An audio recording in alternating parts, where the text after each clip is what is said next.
కొనిదెల పవన్ కళ్యాణ్ గారు.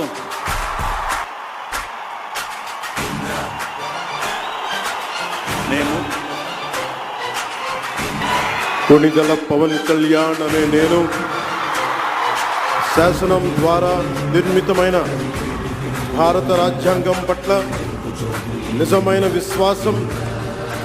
విధేయత చూపుతానని, భారతదేశ సార్వభౌమాధికారాన్ని,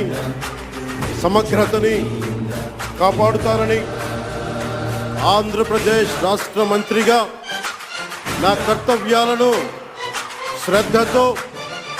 అంతఃకరణ శుద్ధితో నిర్వహిస్తానని, భయం కానీ, పక్షపాతం కానీ, రాగద్వేషాలు కానీ లేకుండా రాజ్యాంగాన్ని, శాసనాలని అనుసరించి ప్రజలందరికీ న్యాయం చేకూరుస్తానని